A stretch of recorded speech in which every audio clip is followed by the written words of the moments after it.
Welcome everybody back into Nerd Sesh. As always, I'm Carson Breber and alongside me is Logan Camden. And today we are going to be doing the wonderful offseason activity that is ranking the top 10 point guards currently in the NBA as we embark on our journey to rank the top 10 at every position, which should be a ton of fun. Before we get into it, I do just want to say thank you to all you guys for so many kind birthday wishes that I have received over the last couple of days. Very, very nice. And I think we are probably about to do away with all that good grace and make a bunch of you guys very mad and retract your birthday wishes because we're going to have to leave some studs off of this top 10 point guards list, Logan. We're going to have to leave some of your guys' favorite players because the position is just that loaded. And it makes a lot of sense when you consider that we're now at a point in the NBA's evolution where there are so many freaks who are 6'6" and 6'8", but they're so damn skilled that they are the primary ball handlers in their offense. And so we consider those guys point guards. It just makes it the most talent-rich position. So there are going to have to be some very tough cuts. Before we get in to our actual top 10, Logan, let's start there. Who are some of those top honorable mentions for you? Definitively, the toughest cut for me is a very polarizing player and one of the most fun, I think, in basketball. There's a wide range of opinions on him. That's Ja Morant. Ja had a bit of a down season last year. The reason that he's not on my list is basically just because of how defenses can guard him and how limited of a threat he is from the perimeter and from behind the arc. He's just a 38% jump shooter. He shot 35% on pull-up jumpers, 29% on pull-up threes, and 31% overall from deep. And he's just a 33% catch and shooter. Outside of just some of the shooting limitations, the offense statistically, analytically was better without Ja on the floor last year. And the offense was better with Triple J on the floor without Ja than the Grizzlies were with Ja without Triple J. And so it's some of the shooting concerns, it's some of the efficiency stuff, and then it's how defenses defend him. Ja's got a very fun play style, that acrobatic. He's a great rim finisher. He's super fun. But I just think there are some limitations to your offense when the ball is in his hands. And, part of this, Carson, I think, is some of the injury stuff that has happened to him, where I'm hopeful that if Ja can stay out there on the floor, maybe we can see a little bit of improvement. I feel bad, right? Ja's big game, I feel like, in his career was that 40-piece against L.A., and then he misses an entire season. So I hope Ja can remedy some of these things, but unfortunately, I don't think I can have him crack my top 10 until that's addressed and he leads to better team offense. The other really tough cut for me, not as tough as Ja, was LaMelo Ball. I just think there's some general efficiency and injuries and availability concerns. And then I would shout out a guy like Damian Lillard, but I just think with his injury, I think it's really wishful thinking to think that Dame is going to come back and be a top 10 guard. Yeah, I agree. It sucks to say, but if you just look at the facts, he's 35. He just tore his Achilles. I would love to be optimistic, but there is not a single harsher injury circumstance that a player could go through than being a 35-year-old guard tearing your Achilles. We have unfortunately seen that be a career ender many times over, and I hope that Dame is able to defy that. I think with the level he was playing at this year, he absolutely would be in my top 10, but I think we have to do some projecting considering the severity of the injury, and I just think realistically we have to expect some significant regression there. Ja is also one of my toughest cuts, and I think that for some years now, the average NBA fan has been higher on Ja than I am, and now I think that the consensus on him has come down some after this year because, like you said, it was a down year for him. And you mentioned some of the issues that I do think Ja has as an offensive engine. The lack of the improvement as a pull-up shooter is really concerning, and it's really limiting when he is a guy who teams can go under against in pick and roll. And if you play really good drop coverage, you can force him to settle for a lot of shots in that intermediate range where he's solid, but he's not great. And you can force him to settle for those pull-up threes where he really struggles. The other thing that I think we really saw exposed with Ja this year is his lack of versatility as an offensive player in terms of the roles that he can play, the schemes in which he can thrive, because we saw the Grizzlies try to make a pretty significant change. I think they looked at the last few years of their offense and they said, okay, we have been playing this style in which Ja is very ball ball dominant and he runs a ton of pick and roll, and our offensive results haven't been nearly good enough. They'd been a significantly below average half-court offense all those years, and that had come back to bite them in the playoffs. So they introduce a new system where you have a lot more player movement, you have more mismatch attacking, everybody on the floor is more empowered to make plays with the ball in their hands, and their team offense actually improved under those circumstances. But Ja's production fell significantly because he really is a very ineffective basketball player away from the ball. He doesn't have the feel as an off-ball player. Obviously, he lacks the catch and shoot ability to be effective. So then you get to the end of the year and they revert to basically the style they had been playing, where Ja's pick and roll volume goes dramatically up again and his individual production improves, but the team really struggled down the stretch. And then obviously they went out ugly in the playoffs. And unfortunately, Ja got hurt at halftime in game 3, but he had really struggled in the first couple games. So there's just a lack of versatility there that I think is really concerning when he doesn't have the individual efficiency and he hasn't shown the ability to be the sort of offensive engine, the caliber of offensive engine to justify the sort of very ball dominant, rigid style that he does demand as a player. Obviously, the guy is electric. You're talking about the moment of his career. To me, it's definitely how that Warriors series started in 2022 and his 47 piece in game 2 of that series. Like, he does have that ability to just be so incisive as a driver. The body control is incredible. The playmaking is really good. But for all the reasons I mentioned, I do leave him just off my list. Tyrese Maxey is a tough cut. The position is just loaded. But there's one more guy who's a really tough cut for me, who I guess I have to mention because I don't know if he's in your top 10. De'Aaron Fox, who gave you 23, 5, and 6 on 56% true shooting this year. Very good player, but for him to be in my top 10, I think he would just have to do a better job of leveraging his greatest athletic gift, which is his quickness and his ability to get downhill. We've talked about this many times before, but year over year, Fox just gets to the rim less, puts more pressure on himself as a jump shooter, where he's just solid. But when he's very reliant on that pull-up jumper, he becomes kind of a mediocre efficiency player who's a pretty average playmaker and who's a solid defender, but not a plus there. And so there are just guys who are more of true offensive engines. Whereas with Fox, I'm like, how much can you really carry that load as a number one? I'm maybe not as high on him as some others. So with all of those shout outs out of the way, who is in your number 10 spot, Logan?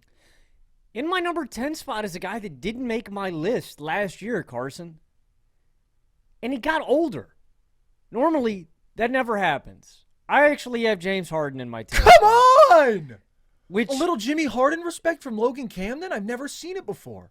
It's never been done. If you've been a Nerd Sesh fan for any time, this is basically the equivalent of me putting Domantas Sabonis in my top 10 centers list, which honestly, that might happen this year, man. You're also going to have to do that, and I'm going to love to see it. I'm eating crow right now, man. But I'd love to see you try to make the Miles Turner over Sabonis. I'd love to see it.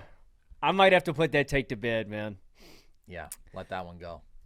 James Harden has earned my respect this last season, and I have grown to respect his game at this age. Now, James Harden certainly has his limitations. You mentioned De'Aaron Fox. I do have De'Aaron Fox on my list. He is one spot ahead of James Harden, and a big reason of that is the difference in athletic abilities to me. Now, I completely agree on your point that you made about shot selection and stuff like that, and I think there is a very real argument that with James Harden as your number one, your offense would be better than Fox because of how selfless he is, because of what a great decision maker he is.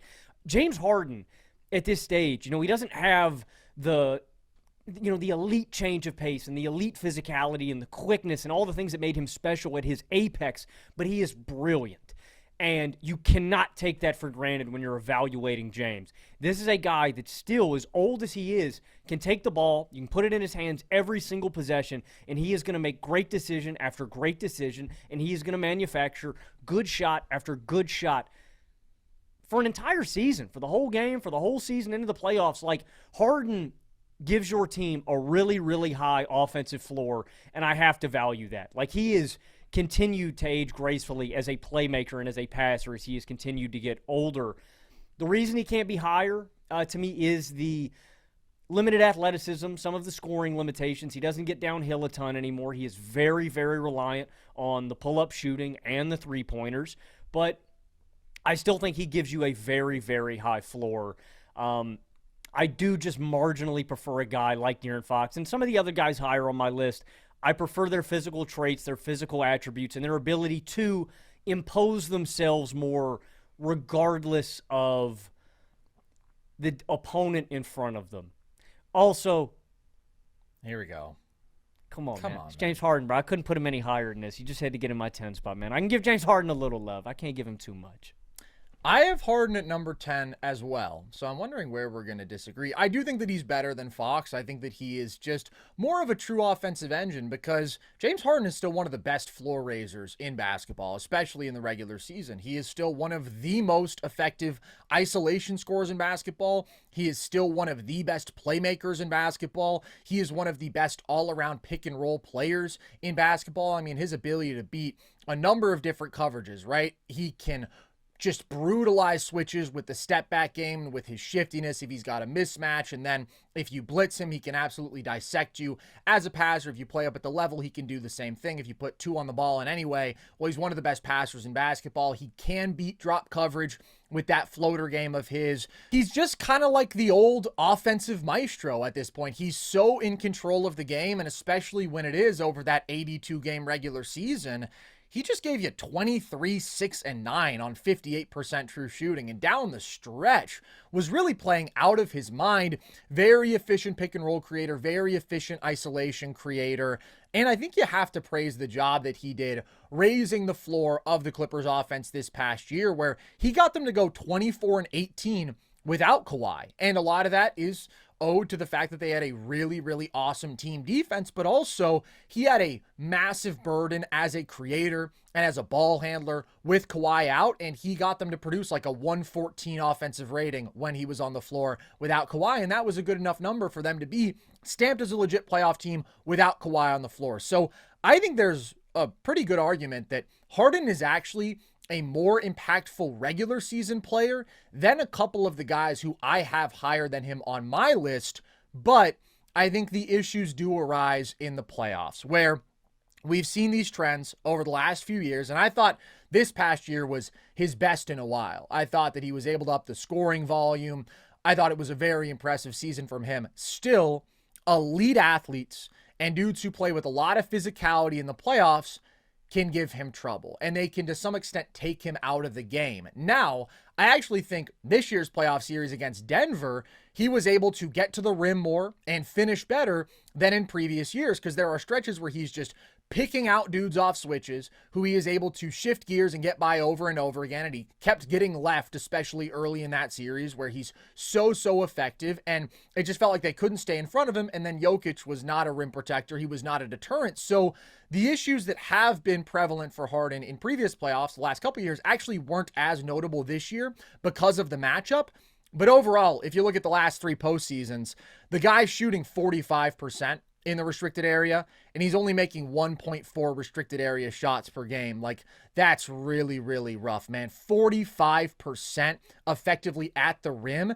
It's not that he struggles getting past you. It's that he struggles actually finishing at the rim against high-level athletes and rim protectors and really good playoff defenses. But also, when you can be really physical with him and hand check him a lot, if you can limit that shiftiness a bit, then you can, to some extent, keep him from getting past you, too. I thought that's where we saw Christian Brown improve as that series went along, and we have seen that a few times over recent years. So that, and then the lack of legitimate scoring versatility is the reason that Harden can be so inconsistent in the playoffs. Like, I praise his ability to beat a number of different pick and roll coverages, but he is very reliant on the step back three. And if he can't actually finish at the rim, those are his two key weapons as a scorer. They always have been. We saw that brief stretch in the 2023 playoffs where he was actually really using the mid-range effectively, and then he's just gone away from it again ever since, and we haven't seen it. So because you know that there's going to be highs and there's going to be lows in the playoffs, and he may give you 30 and 10, and then he may legitimately give you 7 and 7 on 2 of 11 shooting, That's where this feels like the right landing spot for him. He's a genius. He's a really awesome regular season offensive floor raiser. But in the playoffs, there are dudes who do have that more elite physical imposition, as you're mentioning, Logan, who do have more versatility. And so they're able to give me some more consistency that I prefer. Let's move on to your number 9 spot, Logan. So, as I mentioned earlier, I have De'Aaron Fox here in my number 9 spot, and I think I'm actually buying kind of low on Fox as he, continues his conquest in San Antonio as potentially their lead guard of the future. Now, I want to be clear about something. This is something Carson and I have talked about a lot throughout the pre-draft process and then during the draft and then summer league. I do think Dylan Harper is the most valuable guard for the San Antonio Spurs. I think he is the future for the franchise on the perimeter. Like, I think he is immensely talented. I think he's going to be better than Fox at his apex. I think he's going to be an all-star, potentially an all-NBA caliber player in this league. He is special, special, special. Both lefties, too. Shout out to lefties getting some representation on this list, Fox and Harden. Fox is here right now to me because of those athletic traits, like I mentioned. That's the difference between him and Harden. But you make a really great point when you were talking about your honorable mentions, Carson. Over the last 3 seasons, just 15.3% of Fox's shots have come from inside 3 feet.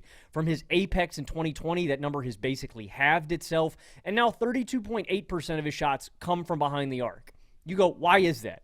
Fox is so fast, he's so quick, he's so great at just blowing by guys and getting to the rim. It's because of how defenses play him. They are okay with conceding those perimeter shots to Fox and playing off of him because that's what they want him to shoot. He's a 31% shooter from behind the arc last season, and that's been the real give and take with Fox as he's become a improved pull-up jump shooter, is he just takes those shots more and more often. It's just not the most valuable shot in his arsenal. I'm going to give him grace. I think that for when he was in Sacramento last season, I think Fox was a little bit disengaged and not fully committed. I think he wanted out and he wasn't fully himself. Do I think that it's just going to magically get better as he's in San Antonio?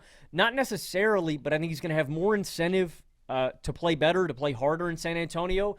And I also just think it's a better situation for him. I think having a guy like Wemby alongside him, being able to run pick and roll with him, is going to manifest itself in Fox averaging more assists per game, where he's going to feed Wemby for easy shots. I think it's going to open up some areas of the floor where, Fox was the entire offense in Sacramento. I'm not saying he didn't have any help. He had some shooting around him. He had some. He was not the entire offense in Sacramento whatsoever. That's an insane thing to say. What?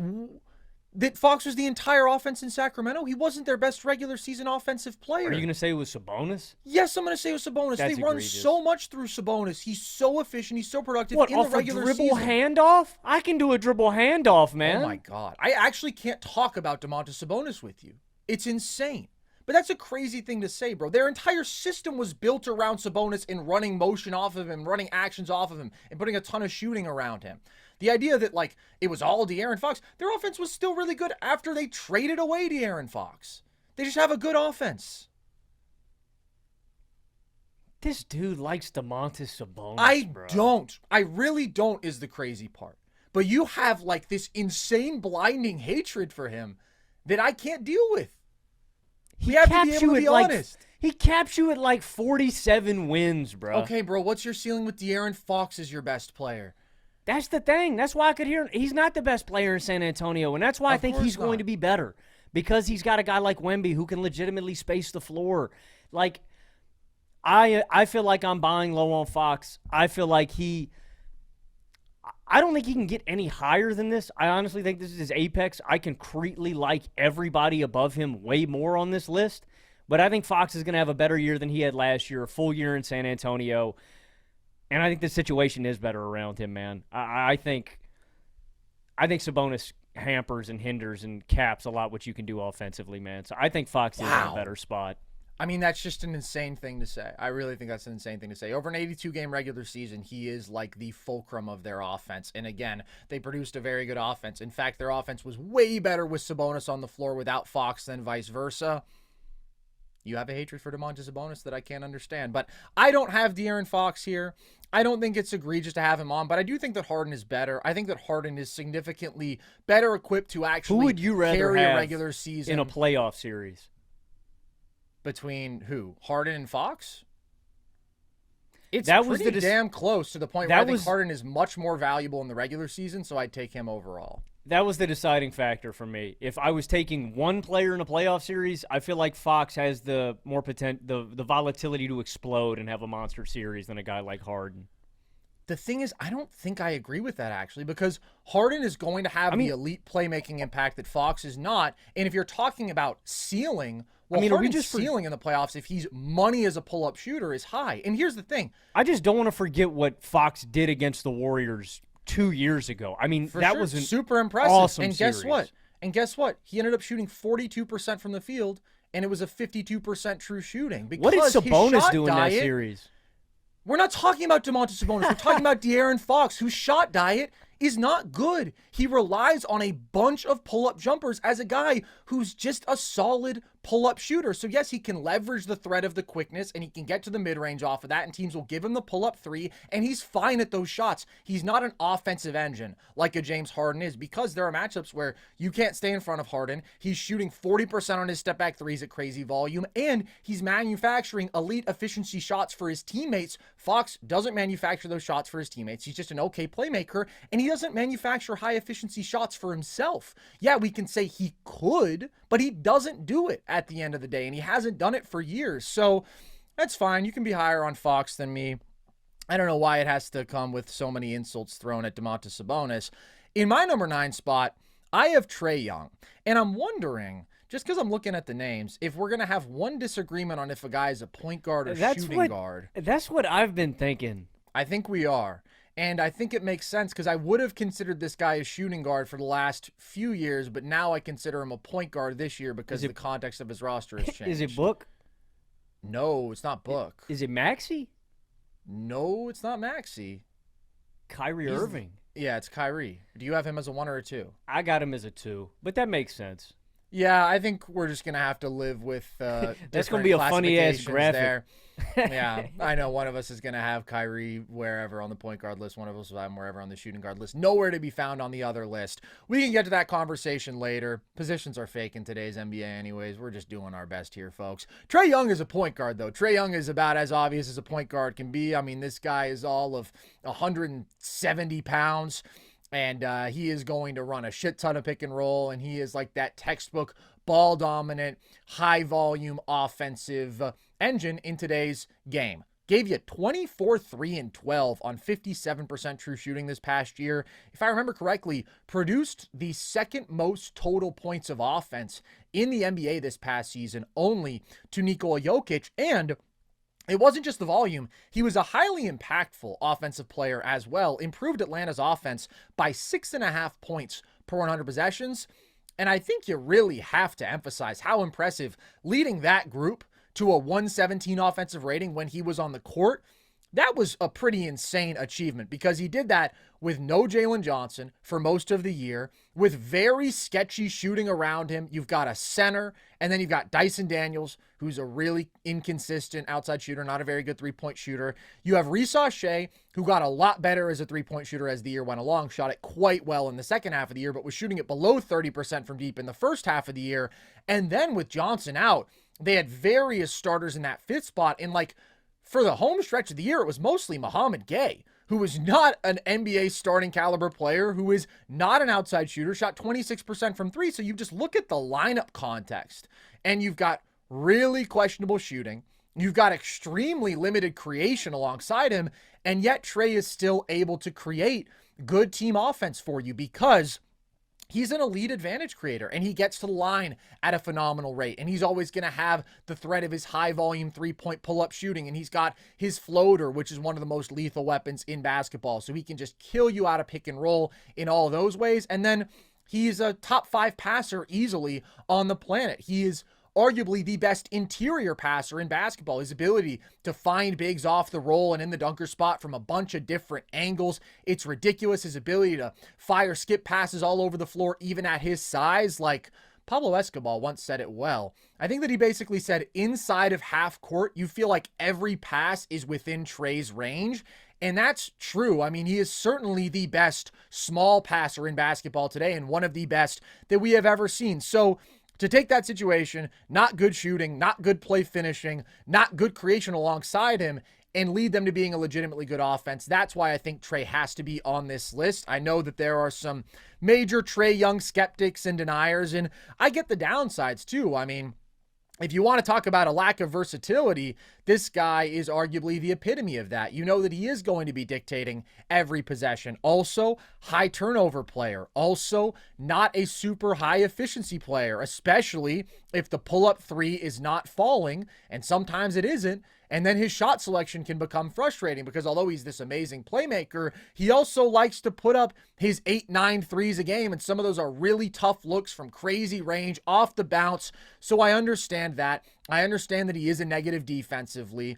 I think that he's made marginal improvements there. He's still a negative, but he's a great offensive engine. And he's impactful enough there with, even with some of the frustrations I do have with Trae. There's just not a lot of guys who could have gotten that Atlanta offense to do what they did this year. Like, that is a Trae Young carry job to the max, and that's valuable enough for him to be in my 9 spot. This flows nicely. Trae's in my 8 spot, and I think you have to commend him for the offensive floor-raising job that he does year in, year out with this team. I mean, Trae just averaged, tied 4th the most assists per game in a single season since 2000. Like, in you laid out all the reasons why he's not higher on my list. Most importantly, it is the defense and then the rigidity of his versatility. The fact that he's not a super impactful off-ball player. But to be frank, I don't really care about the turnover numbers. I kind of feel the exact same way about a guy like James Harden. It's like, I used to be critical of things like this, and I think guys can, I'm not just going to absolve any of these high usage guys with their turnovers, but it's like, any Clippers game, any Hawks game, they have the ball in their hands every single possession. So it's like I can understand that where it's just going to happen sometimes. There are stretches in games where Trae will have 3 straight turnovers on back-to-back possessions, and you just got to live with that. But how many, if we were just looking at the half court, Carson, how many plus offensive players do you think the Hawks have? This past year, like with Jalen Johnson being out in their starting lineup, 0 outside of Trae. That's the thing. It's like you can have your issues with Trae. He has his limitations, yes, but he has done a Herculean carry job of this offense every single season of his career. So, I don't want to act like he doesn't have his flaws. He certainly does, but I think he's got to be a top 10 point guard, man. He is he is an offensive engine. He is. And you got to give him that respect. I mean, we've seen the guy lead out top 5 offenses before. We saw him last time he was in the playoffs put up 29, 4, and 10 on 52% true shooting, and you felt like he could have played better in that series for sure. There's just a ceiling that he does have, but there's also a floor that he provides with the playmaking, with getting the free throw line, all this stuff that I agree. I think he has to be in your top 10 at the least. In my number 8 spot, I have Darius Garland. And I'm interested in where the discourse with Garland is at right now. Honestly, I'm probably not interested. It actually probably pissed me off. If I had to guess, people are too low on my darling boy Darius Garland right now. And a lot of that is probably unfair because I imagine some of it is predicated upon these playoffs, which to me, it's like a total wash. Like, truly, I don't take away anything from these playoffs for Darius Garland. If you're talking about what we saw after he came back versus Indiana, because the guy couldn't move, man. Like, it sucked. It was hard to watch, but with the toe, he was stumbling over himself, falling down 5 times a game, couldn't explode whatsoever. So I will say he shot the ball poorly, and that's just a fact. So there were some good looks that he got as a jump shooter that, as one of the best shooters on the planet, he should make. But so much of what makes him great was limited. I mean, his quickness was just sapped from him in that series, and that's really tough. So I think about what he did in this regular season, and this is a guy who's playing at a top 25 level. Gave you 21, 3, and 7 on 60% true shooting, but you also have to keep in mind that that's with the Cavs rotation where none of their best players were playing heavy minutes. So that's in under 31 minutes a game. And he's just an elite offensive player. He has a top-tier handle. I would argue the best in basketball today. He is a top-tier shooter. I would argue a top 3 shooter in basketball today. I mean, just absolutely lethal off the bounce and off the catch. He has arguably the best floater in basketball today, shot basically 60% on floaters while he's shooting 40% from three, and he's got elite quickness and elite passing. So you put all that together, you've got this guy who is a hyper-efficient pick-and-roll creator, but is also one of the best off-ball offensive guards in basketball, which means he could dominate offensively out there running the floor as like the lone real ball handler. And if you put him out there without Donovan Mitchell, the Cavs had a 125 offensive rating. That is insane. That is with Garland running the show. Or you put him with Mitchell and you have a 123 offensive rating because Garland can do so much to complement another on-ball guard like that. I'm really, really high on his offense, even though he's not somebody who gets to the rim very much, and he's not somebody who gets to the line very much at all. I think he is able to supplement that with the elite pull-up shooting and the elite floater game. I will say the only question I would have about his offense is his ability to deal with like real high-end physicality and athleticism in the playoffs. I think that as a small guard who doesn't get to the rim a ton, who doesn't get to the line a ton, like he's very dependent on his skill. And if you can counter that with physicality, I can see you posing some issues for him. But the skill level is so ridiculously high that I'm really, really high on his offense. The defense is obviously the concern here because we're talking about Trae, who's 6'1", 165. Garland is basically the same. I mean, he's got a little bit more weight on him, but he's 6'1". He's a small guard, and we've seen it in these high-stakes matchups. You always think about Cavs Celtics, which I presumed for a lot of the year was going to be our ultimate Eastern Conference Finals matchup. Every time you're like, yeah, Garland is special offensively, but defensively against a team like that is built to hunt mismatches and everybody can handle and everybody is big and strong, they can go at him and put him in the action over and over again, and he can really struggle in that context. So that's the reason he can't be higher. He is a significant negative defensively, but he's one of my favorite offensive players in basketball, and not just to watch. I think the aesthetics are absolutely sexual with him. Also, when I think about building a team, it's easier to envision like a number of different situations in which Garland is going to be great than it is for a Trae, than it is for a Harden. And you can say, well, those guys are maybe the better floor raisers. I don't even know if I can confidently say that. Like, it's probably true because the one aspect they do both have is that ability to get to the line at a high volume. But if you let Garland just run the show for a full season, who's to say he couldn't average 25 points, 10 assists a game and do it more efficiently than these other guys? Because I think his shot making is just out of this world. He's got so many great offensive traits, and I feel like I can put him in a bunch of different situations and he'll kill it offensively. That's why I have him in my 8th spot. Let me quote Young Dolph. Preach, Carson. I got Darius Garland at number 7. I agree basically with everything you said. And if basketball players were individual stocks, I would tell you to buy Darius Garland. I think he's one of the most valuable stocks right now in all of basketball. You were talking about the discourse around Garland, Carson.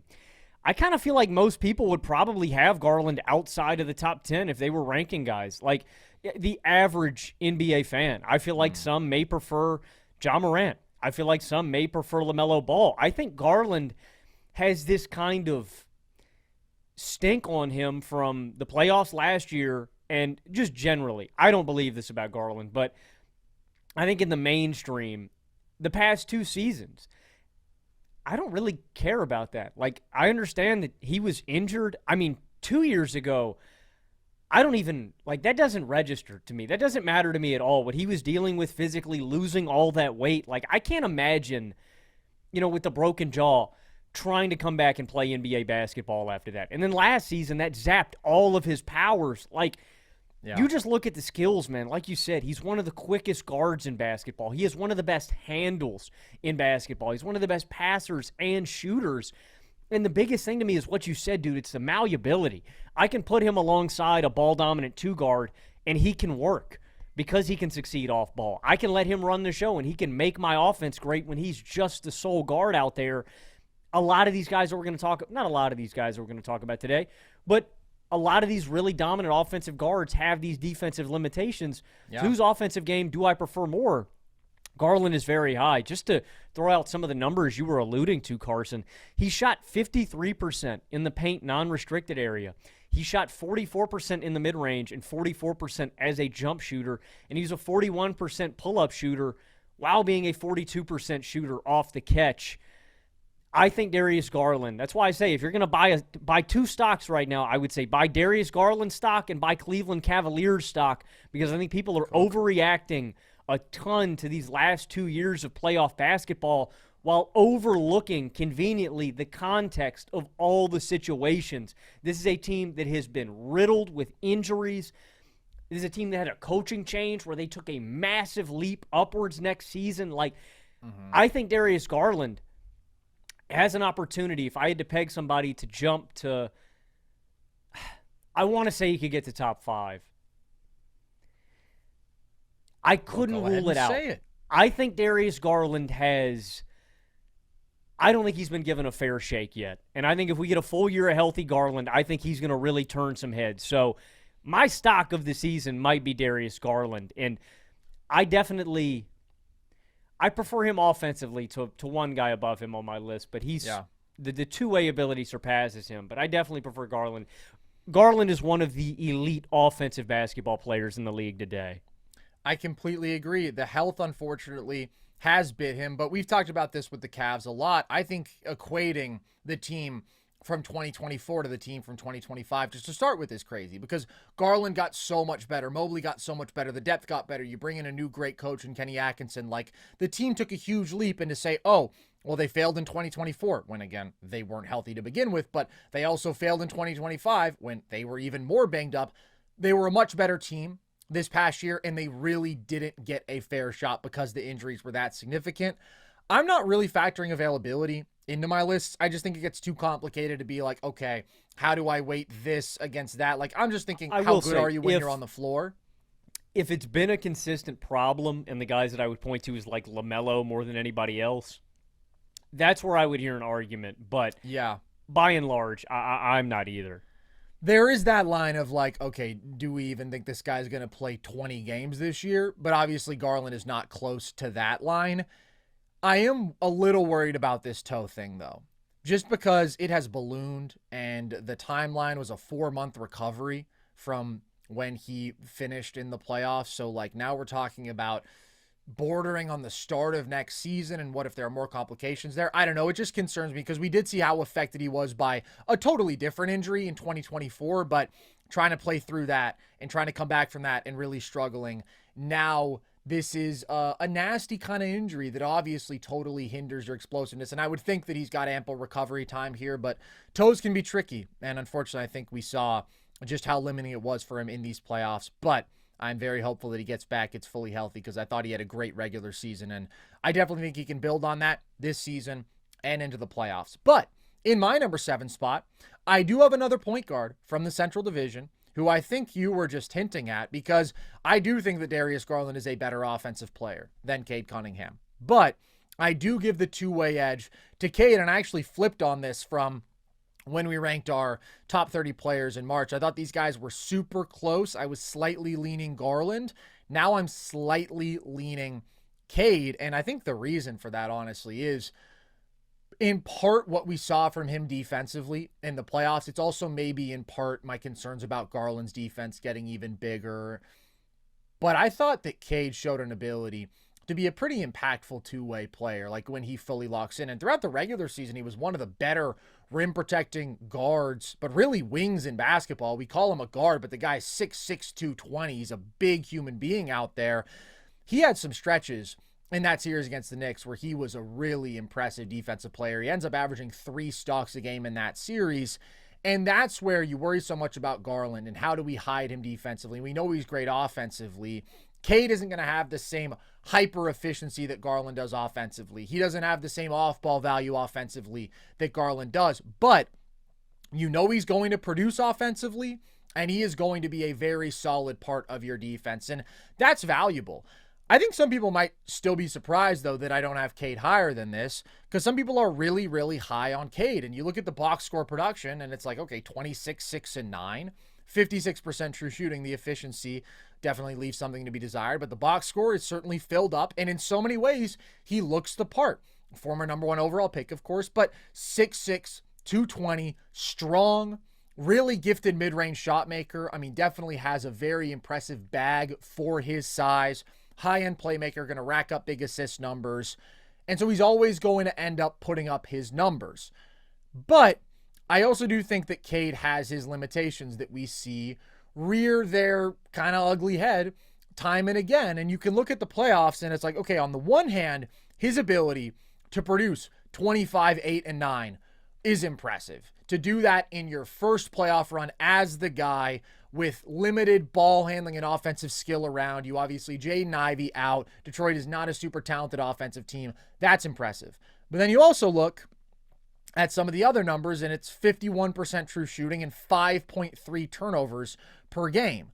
And there's a couple of the specific splits that are really concerning. Like, he shot 48% inside 5 feet in the playoffs and 18% from beyond the arc. So the two areas in which you're supposed to be able to generate hyper-efficient offense beyond the three-point line and at the rim, I mean, he's just giving you brutal inefficiency in the playoffs. And that's something that we have seen with Cade. Now, the three-point shooting was certainly much worse in the playoffs this year than the regular season. We saw him earlier in his career kind of struggle to be that volume pull-up three-point shooter, but he got better in that way this past season and then just had a really rough playoff showing. But the finishing and the ball security, those are consistent issues for Cade. For being a guard of his size and being a star, he might be the worst rim finishing guard who I've seen. Like, just when you're talking about that physical size, that stature as a player, he consistently shoots in the low mid 50s at the rim, which is not good. In there with him. Yeah, LaMelo just doesn't have the strength, though. I guess it's like Cade lacks the explosiveness in terms of quickness and vertical athleticism, and that's where he can struggle. But I just mean, like, he's such a grown-ass man, and he's so good, and yet he just consistently struggles with efficiency at the rim. And then the ball security. Like, part of it is usage, but also Cade has some bad turnovers, and consistently it's 4, 5, 6 turnovers in a game. And then the pull-up three also does have to be better. So, again, you can look at the box score and you can look at the pedigree with Cade, and maybe you can project forward and say, oh, I think he's going to be a top 15 player or whatever, but he's not there yet. He's just not polished enough as an offensive engine for me to have him higher than this. But his ability to produce with volume, his ability to get into a playoff atmosphere and never be overwhelmed physically, like I mentioned, the really rough rim numbers and the really rough three-point shooting numbers, but what you also have in there is a really impressive intermediate showing, and his ability to get to those spots out of pick and roll, his ability to get to those spots even out of the post in isolation at times, and have something of a floor where he can shoot, 45% from mid-range at high volume. No, it's not the most efficient offense, but it is valuable to have that. And then being solid defensively. Also, if I remember correctly, like, the Pistons offense was 8 points per 100 better with him on the floor or something this regular season. Like, he did a really nice floor-raising job. I think he has to be certainly somewhere in this range, and I do think I give him the slight edge over Garland at this point. Polish, I think, is the right word when we're talking about Cade's limitations, because he does have all-around impact. He is a plus defensively. He's a great rebounder, and he's a really good offensive floor raiser. That's where I want to give Cade an immense amount of credit. Like, he is the only guy handling the rock every possession. He is manufacturing shots for his teammates every single possession down. But his ultimate core limitation is how great he can become as a scorer. I'm waiting on the leap, Carson. I don't know if it's going to be this year. And let me be clear about something, too. I don't think it's going to be a dramatic statistical leap, because I think we've already seen the statistical leap. I think it's going to be an efficiency leap where we see him drop a turnover per game, where we see his three-point shooting go from, like a 35% pull-up shooter, three-point shooter, to like 38, 39%. So I don't think it's going to blow you away, but the reason that I think it's going to be so translatable, one, I do think Cade inevitably becomes a better three-point shooter. I just think it happens. It is that strength component to me, Carson. I can't say with any confidence that he is going to become a better rim finisher or he's going to get downhill more, but he is so strong. And I thought it was an impressive showing, considering the context, that the ball in the playoffs against the Knicks, that the ball was in his hands every time. And the guy he's drawing is either OG Anunoby or Mikal Bridges for the most part. And I thought he held his own in that matchup. And I think the strength aspect of that is going to it's going to come through for Cade, where he is going to be a really dominant mid-range scorer. I mean, this year, we can talk about the lack of rim pressure, but he is still good at getting into the teeth of the defense. 36.2% of Cade's shots came from 3 to 10 feet, and he shot 49.7% on those shots. So, I mean, we're talking about the intermediate area, the most valuable shots in playoff basketball. That's where Cade lives. And so I completely agree with you. The two most valuable shots in the game, I can't say with a certainty Cade's ever going to become an elite pull-up shooter, an elite three-point shooter, or a great rim finisher. But I think he can be good enough as a scorer in that intermediate range. And I buy into it. Yeah. Again, he doesn't have the explosiveness, but his frame and his strength and his size, to me, that is going to translate itself. And again, I want to keep in perspective, this was Cade's first playoff run. You know, like, I think it's been really, really impressive what we've seen from him. The kid is still very, very young. I don't see a top 10 ceiling for Cade. I don't. I know some people think that he may be top 10 already. That's a little much for me. But top 15, top 20, I definitely could see. Top 20, I could maybe see even next season, actually. Because I think Cade's top 25 right now. I could see him getting there next season. But I really like Cade. I do think some people are a little high on him, though. He does have his limitations. Like, scoring-wise, it's like I couldn't take him. You know, I saw some people say they'd take Cade over Brunson right now, and it's just like Brunson is going to get me. He's going to serve me buckets throughout games. You know, Wait, he as has a scorer or overall? Overall. Okay. Would you hear that argument? Because I wouldn't even. I think there's just such a difference in shot making and scoring ability. Yeah, I think that there is a pretty pronounced difference between them as offensive engines because Brunson is just so much better as a scorer. I think it's clearly Brunson. I guess there's a world in which I would hear the argument that somebody makes that is predicated upon Brunson is so bad defensively. That's fair. The only case. And Cade is very solid there. And if you're just like, I think it's really hard to put an elite team around a small guard who is that bad defensively, I still would prefer the elite offensive value from Brunson, though. But you're talking about next year. Absolutely, Cade can be top 20 because this is still a super young, uber talented player.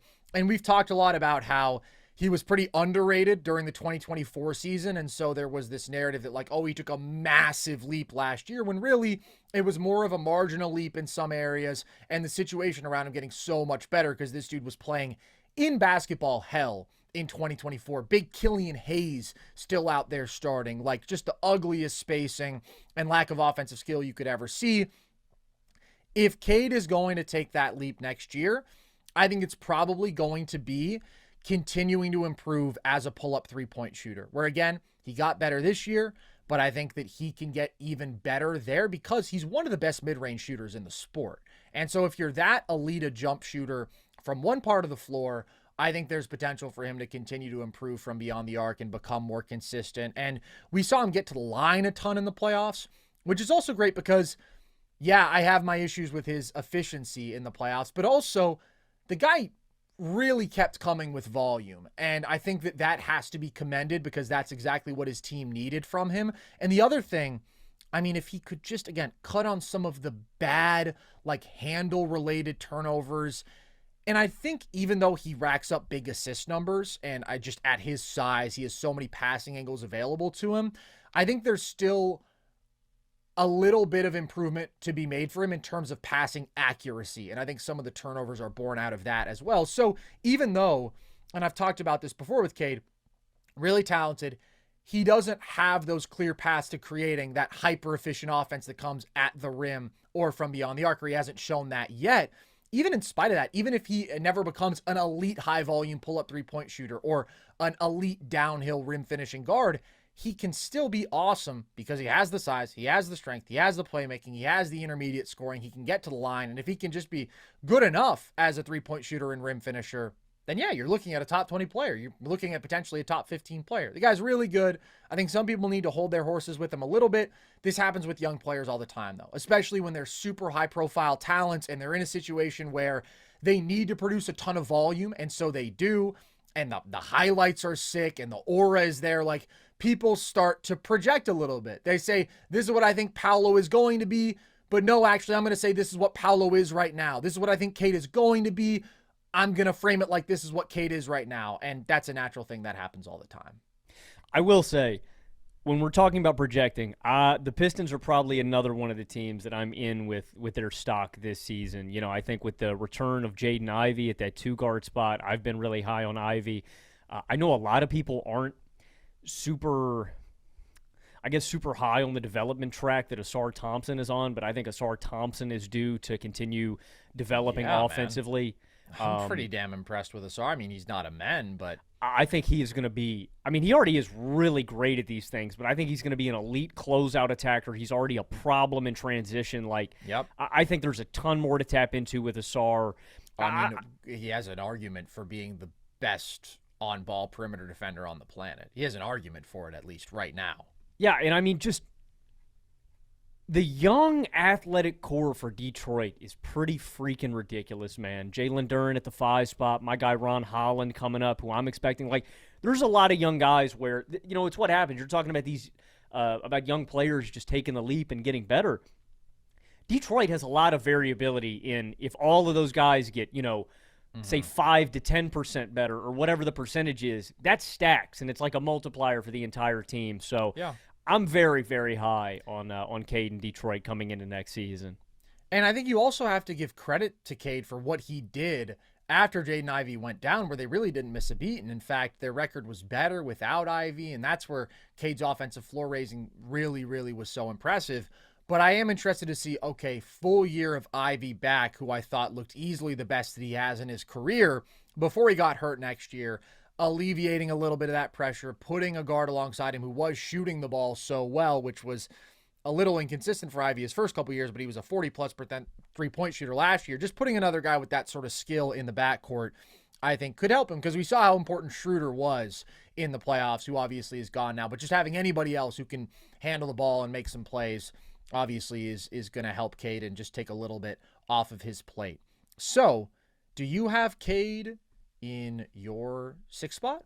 Yeah, sorry, I completely avoided that. Yeah, Cade is in my 6th spot. So now, honestly, thank God for this, Logan, because we're finding a workaround to beat the copying each other's lists allegations, which understandably, I mean, we should always be getting hit with because our lists tend to be so similar. I have Kyrie in my number 6 spot, who's not going to be on your list. It's a little tricky placing Kyrie because I talk about having Dame off my list just because I can't see him coming back and being 100% of the player he was at 35 off an Achilles tear. Kyrie is coming back from an ACL, and he's a guard in his 30s, but I do think it's different. I mean, an Achilles is just so devastating to your explosiveness. I think that we've seen more full recoveries from an ACL. I mean, there's optimism that Kyrie could be back relatively early in the season. I wouldn't push it if I'm him. I think if you got to come back at the All-Star break, nothing wrong with that. Take your time, better safe than sorry. So I'm basically saying I will give Kyrie the benefit of the doubt.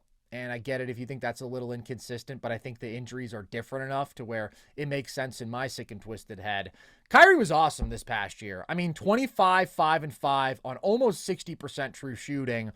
And I think that raw true shooting number undersells how ridiculously efficient he actually is, because if you look at the individual play types, 90th percentile pick and roll score, 86th percentile isolation score, 95th percentile spot up score. Also, very low turnover player, which is a part of efficiency that isn't captured in your true shooting percentage, but just 2.2 turnovers per game. That number was under 2 in the 2024 season.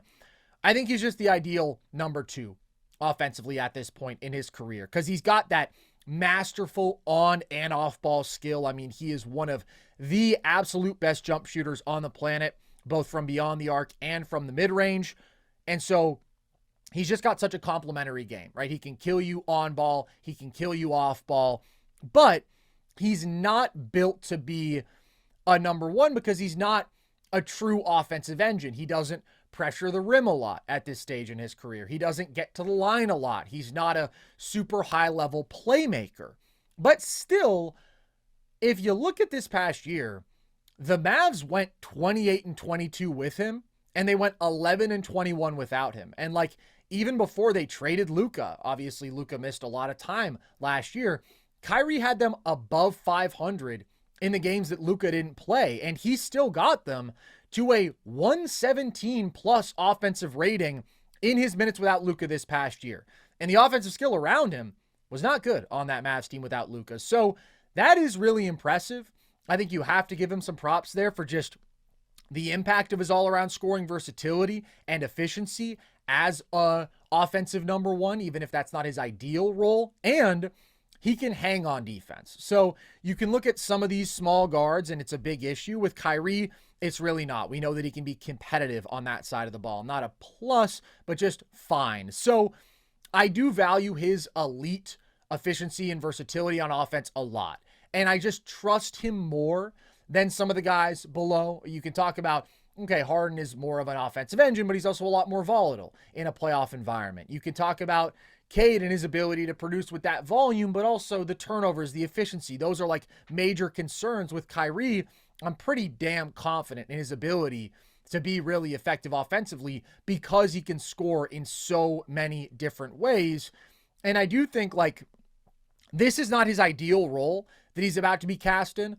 I think it's pretty hard what Dallas is going to ask him to do offensively, but you also have to be pretty impressed with what he did do as a number one this past year. And if you look at the last 2 years in his minutes without Luka on the floor, per 75 possessions, Kyrie is averaging 28 points and 6 assists on 60% true shooting. That's incredible production. That's great efficiency. So you know that he can do that for you and he can fit anywhere. I just am so confident in his offense that no, he doesn't have the ceiling of the guys in my top 5 probably in all their different ways. And he doesn't have those big physical advantages, but he's just so gifted. He's just so skilled. And that leads to really impressive production and offensive value. I'm trying to think about where I'd have Kyrie. I'm not debating him and Garland. I think I definitely have him over Garland because of the difference in defense, the ability to score everywhere on the court, the veteran, poise and craft I have from Kyrie. I am debating him and Cade. And I'm wondering if he's efficient enough because he's way better protecting the basketball. Kyrie has improved as a playmaker. He's improved as a defender. But I do think Cade's going to get better next year. I'm expecting a little bit. So that's fair. He's in this 5 I think you've got him in the right spot. I think he's in the 5 to 6 range if I had him on my point guards list. I do think we're talking about having him classified differently. I'm expecting him to be that primary ball handler this year and that point guard this year. Definitely. And even though I actually think he is best suited at this point to be a shooting guard probably, and I thought that he was phenomenal alongside Luka. I also think I mentioned the numbers. Without Luka, he can be your point guard. I mean, he's been a point guard for most of his career, even though sometimes LeBron was the primary ball handler. Whatever, he's a combo guard. I mean, he's kind of like the ultimate combo guard. So some years he's a shooting guard, some years he's a point guard. I think this is a year where he's a point guard. Let's get him to the top 5, Logan. Who is in that 5 spot for you? I've got Jalen Brunson here, and it's mostly just because of the offensive floor that Jalen Brunson provides you. I mean, that is his special ability. And so, I do have a couple of questions about Brunson, and I would hear an argument for people if they wanted to have him lower. You mentioned it earlier. I mean, he really is one of the worst defenders in basketball. The Knicks defense goes from a defensive rating of 108 without Brunson to 117.2 with Brunson. Now, I do think it's important to mention he spends a lot of the time on the court with Cat, so there might be a little bit of noise in that number. But 9.2 points defensively is absolutely staggering. There's just physical limitations that he can't overcome. That being said, Brunson's one of those guys where you put the ball in his hands every single possession, and he is going to get into the teeth of the defense. He's going to find great shots for him. He can score anywhere on the basketball court. But there are a couple of things that I'm looking for from him this season that are really just going to shape, I guess, more of how I view Brunson moving forward. The biggest thing is something that Carson and I have talked about a lot on this show, and that's his ability to tap into his off-ball scoring skill set to maximize the ceiling of this Knicks offense. One of the most interesting stats that I found, The Knicks offense with Brunson, no Cat, had an offensive rating of 115.7. The Knicks offense with Cat, no Brunson, had an offensive rating of 121.5. And so I think that speaks to the fact that Brunson does always give you that really high floor, but his ball dominance can be a hindrance to the absolute ceiling of this team. And I thought you felt that in the playoffs.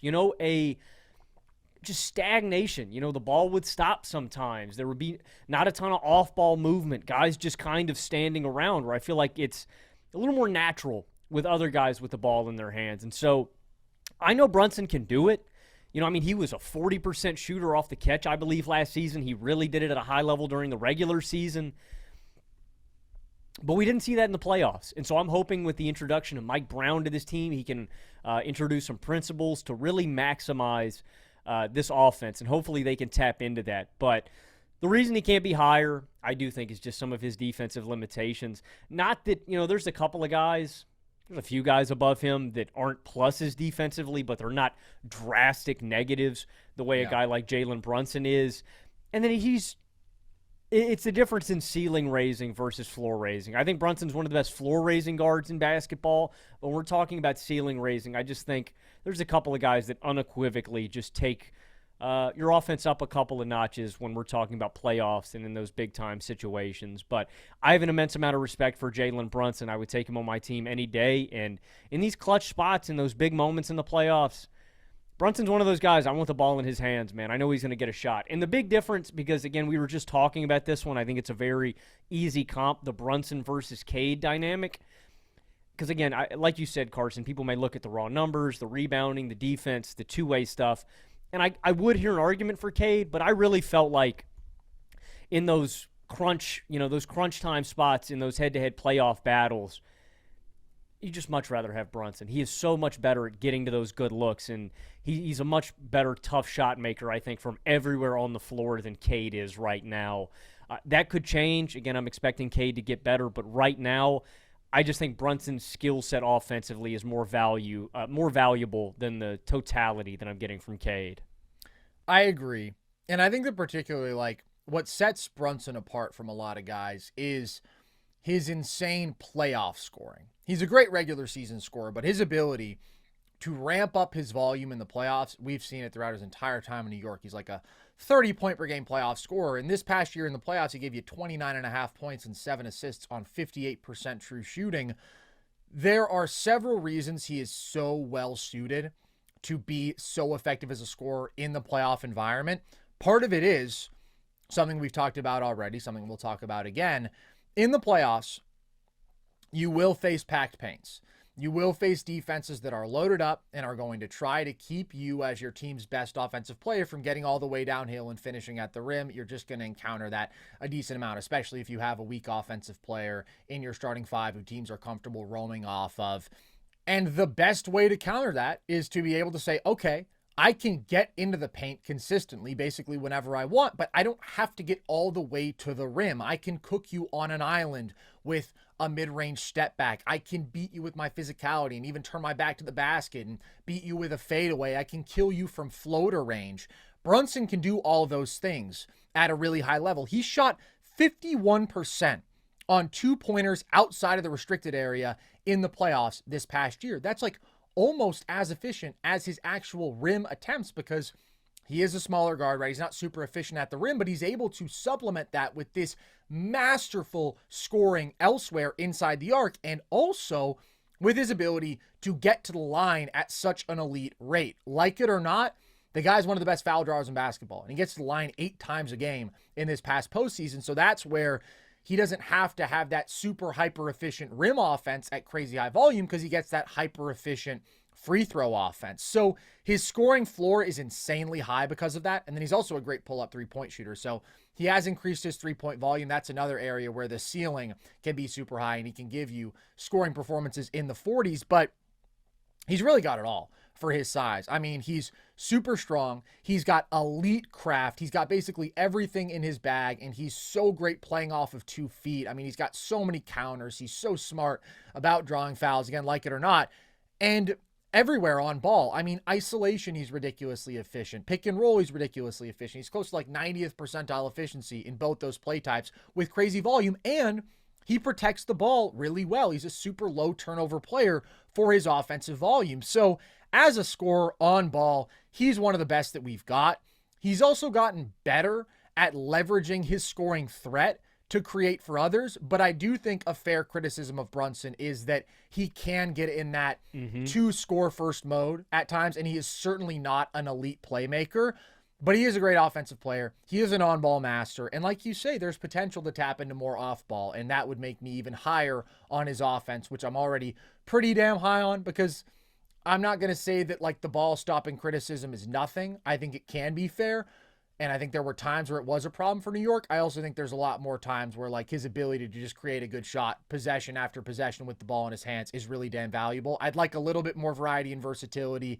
That could make him even better, but he's a great offensive player. The thing is, and the reason that I can't have him higher than this, he's a truly abysmal defender. I mean, you mentioned the on-off numbers defensively, and yes, there can be noise in that for sure, but there's no noise in the film. And you watch that Pacers series, and every single time that they put Brunson in the action, they are getting a great shot. If he switches, people can blow past him. People can bully him with bigger size and physicality, but it's really the quick guards who at times he's just totally helpless against. And then you do anything that you can to prevent him from getting put in that matchup off a switch. So they have him doing this little like soft show up at the level all the times, which really doesn't affect the ball handler whatsoever. He doesn't pressure the ball, but you're still putting 2 on the ball. So now you're letting the offense play 4-on-3, and like you're just compromised over and over and over again. The effort isn't there. The engagement isn't there.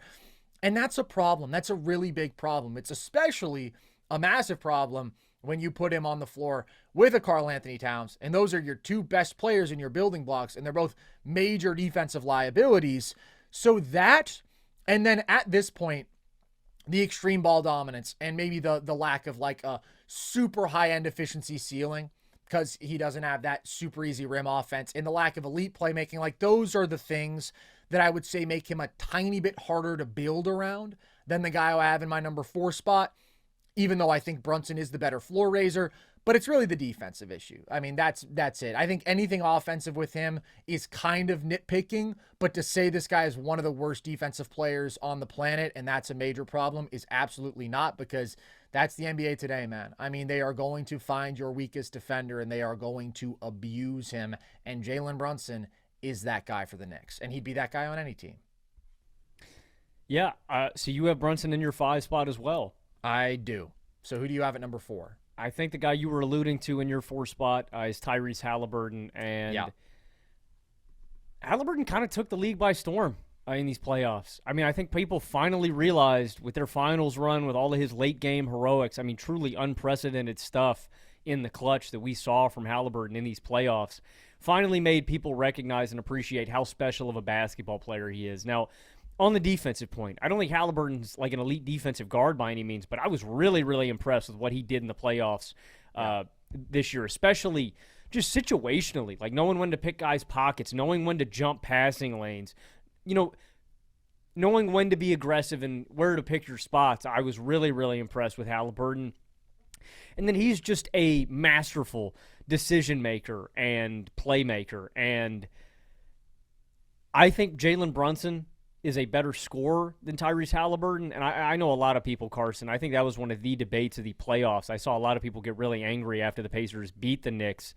Like, one series does it for you, and, we're ready to throw Jalen Brunson on the scrap heap. No, it's not that, but it's Haliburton is not that big of a defensive liability, and he is a special, special offensive player. If you're just looking at the scoring numbers with Tyrese Haliburton, it's not going to do his complete offensive game justice.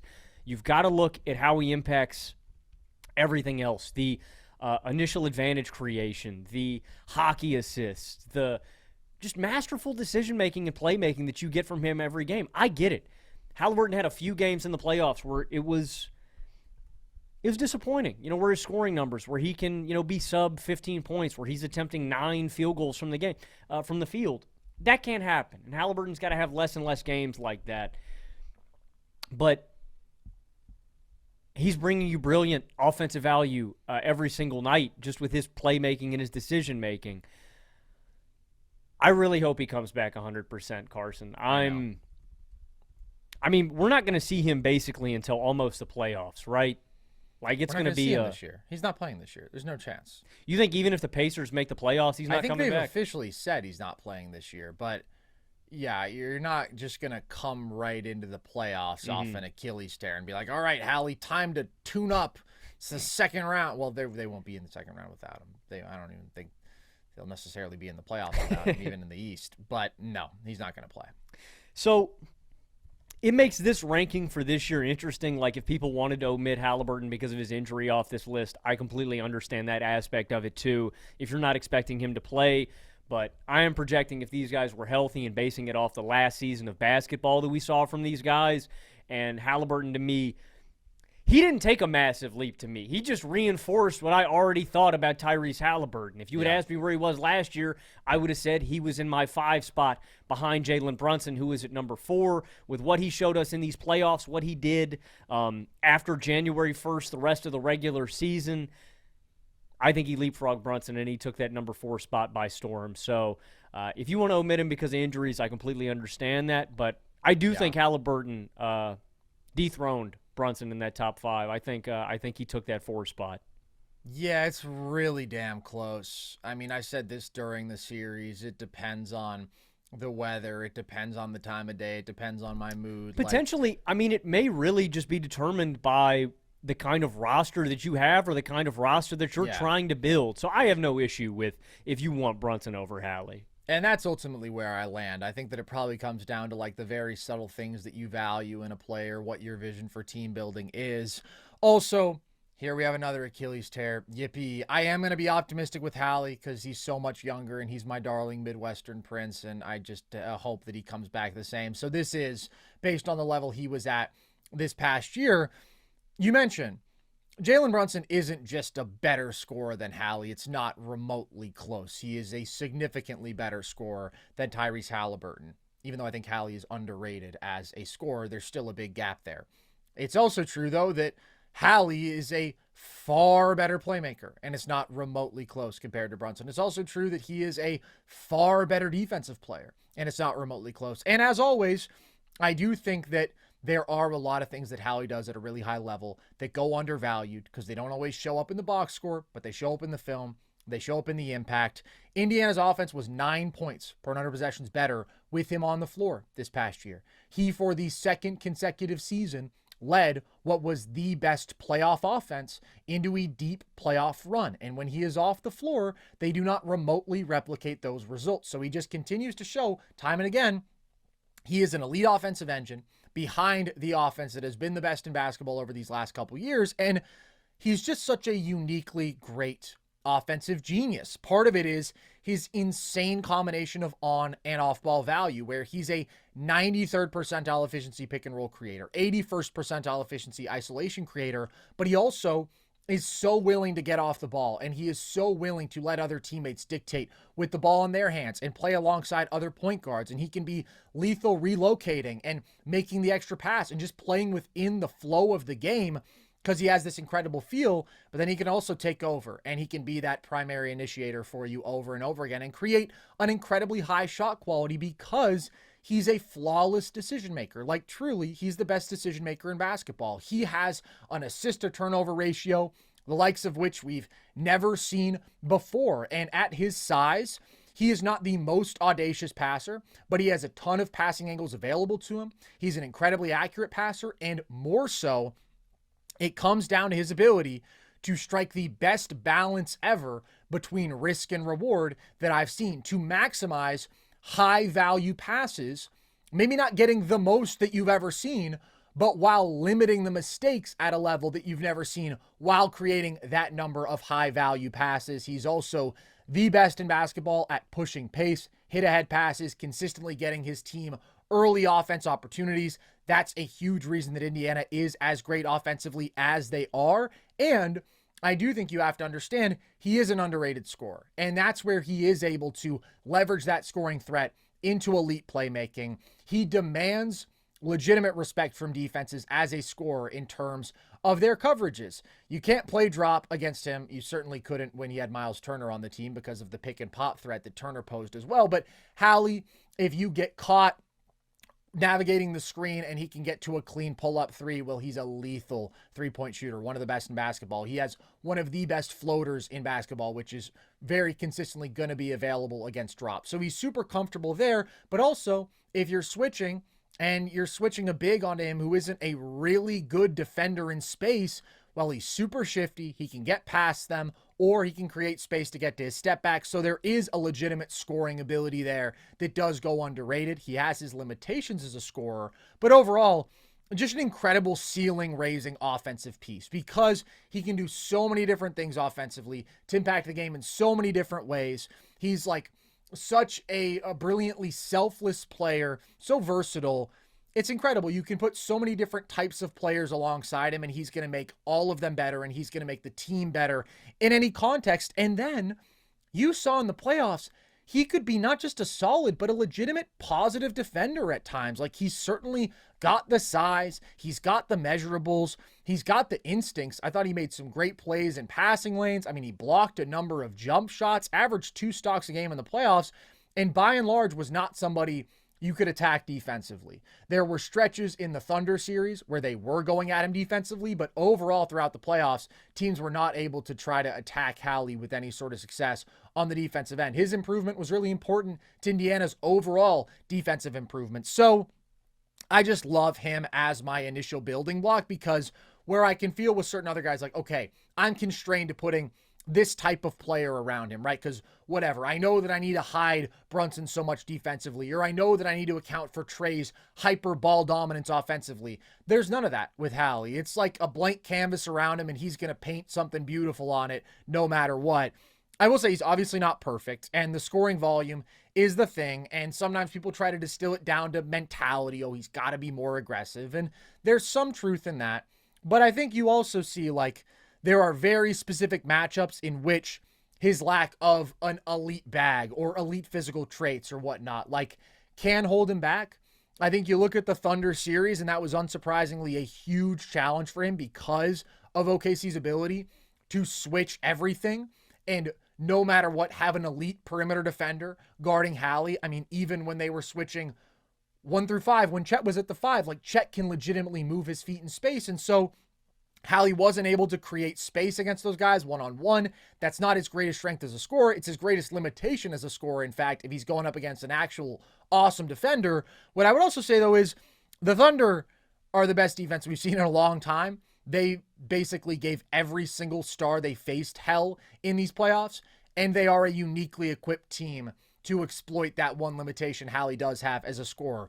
Like the first 3 series, he barbecued everybody. He gave everybody hell. Nobody had an answer for him out of pick and roll. He barbecued all their bigs off of switches. So he's just an awesome offensive player, and I love the guy, and I hope that he recovers. And like you said, it's not that he took a leap. It's that the world finally woke up. And some people still haven't. Some people are still asleep, but we know what we saw. It was an incredible season. Tuck him in. Give him a pillow. We don't need him.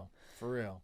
I don't want to beat a dead horse, Carson. I thought you put a pretty nice bow on it, but the thing I just want to reinforce is the ceiling versus floor raising point, where it really is the malleability, the versatility, the ability to succeed at such a high level on and off ball, where you're talking about it. He makes everybody better on the team. The team plays with his identity, and it's all the little stuff. It's the fact that he's such a good relocator off ball. The fact that I really like the art comparison. That was a good analogy, man. Thanks, man. You're very rigid with other point guards, but with Hali, you kind of feel like it's limitless, and you can kind of put whatever you need. But it's crazy. Like, literally, Miles Turner, career year with, Haliburton. Obi Toppin, career resurrected with a guy like Tyrese Haliburton. Like, he just makes everybody better. I love Hali, and, yeah, man, I'm praying for a full and speedy recovery for the guy. You and me both, buddy. Let's get into the top 3, though. I think we have a pretty clear top 3. Who is in your third spot? I agree. At number 3, I have Mr. Stephen Curry, and I think you know what you're getting with Steph at this point in his career. 25, 4, and 6 last season on 45, 40, 93 splits, 61.8% true shooting. My only concern with Steph is really just the offensive burden at his age. He's got this insane gravity. I think you really saw it all come together for Golden State when they could alleviate some of the pressure off of him by acquiring Jimmy Butler. You know, we talked about it a lot. This team's just not ready to compete. There's a huge burden on him. He had kind of underperformed prior to the trade, and then when Jimmy came to town, everything started clicking, but it really is that offensive burden. He's 37 years old right now. He's going to be 38 years old by the end of the 2026 season, and in 2025, Steph had the 6th highest usage rating in an age 36 season or older in NBA history.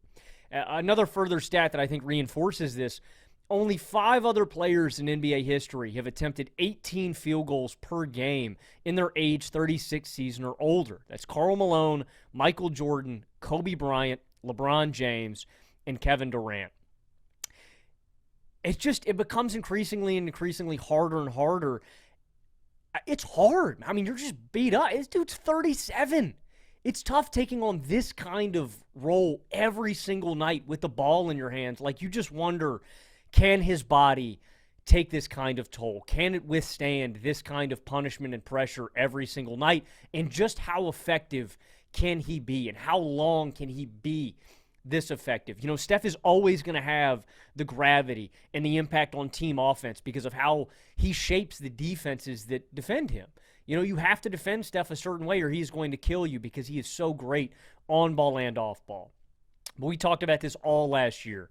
62.3% of Steph's shots are coming from behind the arc. That is the highest mark of his career.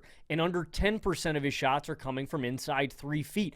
Over the last 3 seasons, just 8.7% of Steph's shots are coming from inside 3 feet. You compare that to prime Steph, that's down, nearly 11%. So he just doesn't get downhill nearly as much. That's a hindrance to his effectiveness as a playmaker and his efficiency. He just becomes continually more and more reliant on the 3 ball. That being said, Steph still brings you an immense amount of value. He's great at protecting the basketball. He still can take on this kind of offensive burden, and he's still one of the best offensive players in the league. Are you worried about the level? I know we talked about this, and I know we kind of fluctuated up and down, Carson. Are you worried at the level that he was at prior to Jimmy? Are you worried about a cliff, so to speak, with Steph? Not until I see it, man. I mean, that's why he's number 3. Much closer to being number 2 than he is number 4. That's a great way to put it. Yeah. I mean, the guy's still incredible. Regular season production, right, it's 24.5 points, 6 assists on 62% true shooting. I do still want to reiterate, that is insane efficiency for a guard, especially for a small guard. So we're talking about, it's not peak Steph plus 14% relative true shooting, but it's still incredible efficiency. And the production is always going to sell short the impact when you're talking about Steph Curry. And if you look at his playoff production, right? 24, 6, and 6 versus the Rockets on 63% true shooting. That looks really good, but it gets significantly more impressive when you consider the full context of that series, which is absolute rock fight, going up against an elite defense, going up against incredible defenders, right? Both teams are averaging 104 points per game on 55% true shooting, and the entire defense for Houston is focused on stopping Steph. They're going zone, making sure that they always have multiple bodies locked in on him, funneling shots to anybody else, and nobody else for the Warriors can handle, create an advantage, knock down an open shot. It's offensive dystopia around him, and he gets you out of that series. And somehow, in the rock fight of all rock fights, you look up and it's Steph is still producing with 63% true shooting.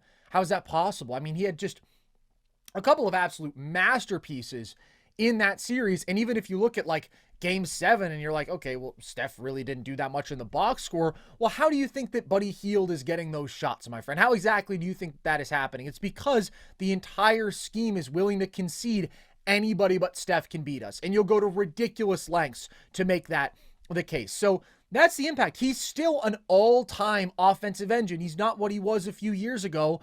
But if you look at this entire year, the Warriors offense was 15 points per 100 possessions better with him on the floor than off it. Off the top of my head, the only guy to exceed that number this year was Nikola Jokic. That is the sort of game-changing impact you're getting from Steph every night. Carson. The Warriors are putting bums on the bench to juice his on-off numbers. The Warriors are putting bums on the floor with him. I mean, they just got a lot of bums, and somehow Steph Curry is like the ultimate human flex seal, and he's still able to get you to the playoffs. And obviously, without Jimmy's addition, they wouldn't have won a playoff series. They wouldn't have made the playoffs. It was an embarrassment of a team around him. But still, around the big three, we've talked about it. The roster sucks, but they're also special in their own ways. And it's Steph who makes this offense what it is. And also, down the stretch, once they did add Jimmy, 27 games, Steph averaged 27, 4, and 6 on 65% true shooting. So, yes, he doesn't get to the rim anymore. I think he lost a little bit of something as an on-ball player. If you look at this past year and really these past 2 years, right? He's not the same hyper-efficient monster out of pick and roll that he used to be. Isolation, he's not at his peak efficiency. But he is still the greatest off-ball scoring weapon we've ever seen. He is still a really, really good on-ball player, and you see that in all of the impact stuff. You see it in his individual efficiency, and you see it when you watch the games, man. For God's sakes, this guy, look at what he did in the Olympics just last year. I know that he also had some lows, but he also had a couple of the greatest performances you'll ever see in your life. Like, that's what this dude is capable of.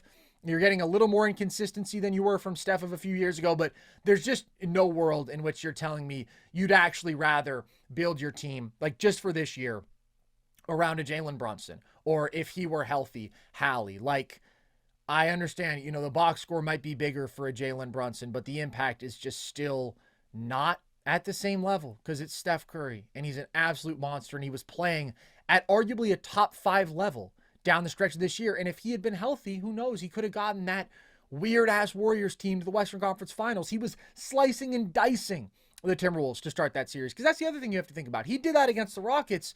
Outside of OKC, that's the toughest matchup he could have faced. He's just a freak. He's an alien, and he still has to be in the 3 spot.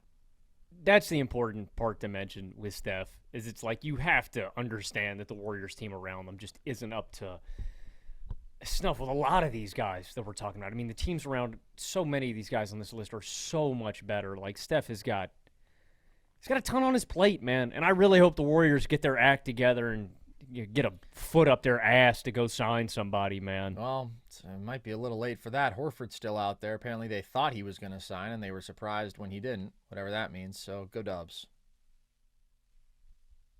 That's all I got to say. Who's in your number 2 spot, Logan? Luka Doncic is in my number 2 spot, and you know what you're getting from Luka. He's one of the best offensive players on the planet, scoring and playmaking combos. I think the chief concern that some people would say with Luka is injuries and defense. Personally, I think the injuries point is a little bit overblown when we're talking about Luka. This guy's been relatively healthy throughout his career, and I think the conditioning and I think all that got a little bit overblown because I think people were trying to rationalize the decision that Nico Harrison made to deal him. And if you're trying to rationalize that decision, you're just going to talk yourself in circles because there isn't a rational decision there. And then I think some people would say it's the defense. I think that kind of got overblown too, where, look, Luka's not a great defender by any means. He's not even a good defender, but he can at least be serviceable on that end because he has the size, right? If you're putting him on a wing that's not super quick, right? He can at least match up positionally wise, and he can be a plus rebounder because of how large Luka is.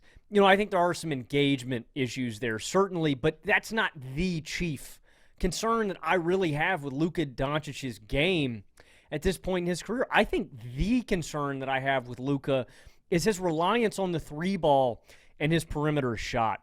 Luka's average shot distance this season was 17.4 feet. It's the deepest average shot distance of his career. It's 2 feet higher than his rookie season. And he's always been a really good pull-up jump shooter. He's always been a good pull-up three-point shooter, a special off-the-dribble and pull-up three-point shooter. So, I can't fault him for taking those shots, but as he's gotten older, he has continually settled more and more often for those shots. And I think the thing that really makes Luka special is that combination, the fact that he is such a good pull-up shooter, but the fact that he can play this bully ball, and he's so freaking strong, and he's so good at working downhill and drawing free throws. And it is concerning to me that he is continually more and more reliant on the pull-up three ball and the perimeter shot. I want him to strike that balance more as a driver and as a pull-up shooter. I think that's where he's really, really special.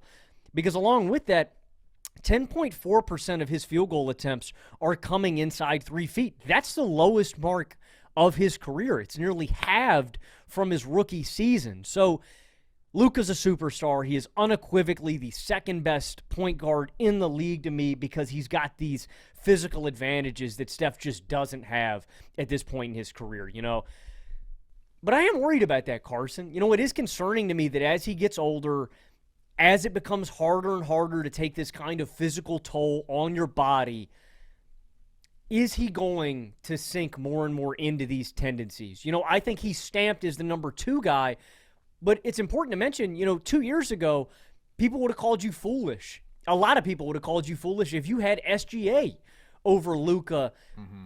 And I'm just worried, man. I'm worried that he is going to slip more and more in these tendencies, and he's going to become completely reliant on this shot. And I feel like you're losing a lot of the offensive value that you get with Luka if he gets more and more away from attempts at the rim and more attempts inside the arc.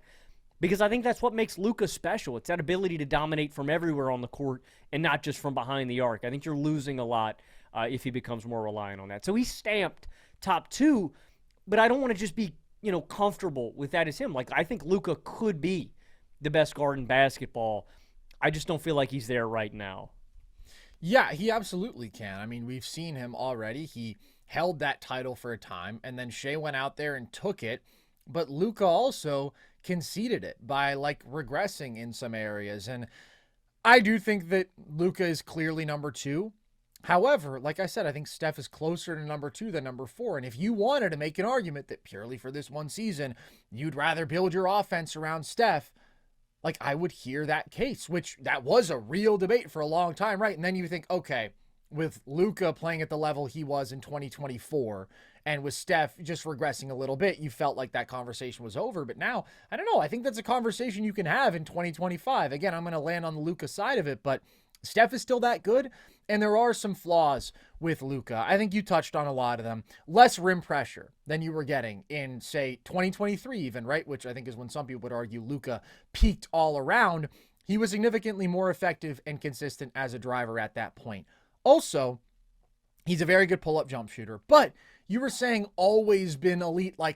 I can't get there. He's always been an elite space creator, right? He's always had that automatic ability of, I can get a clean step back 3 whenever I want. But also, for years, Luka was somebody who would shoot 34% from deep, and that was kind of the expectation. So it wasn't that he was giving you this elite efficiency as a jump shooter.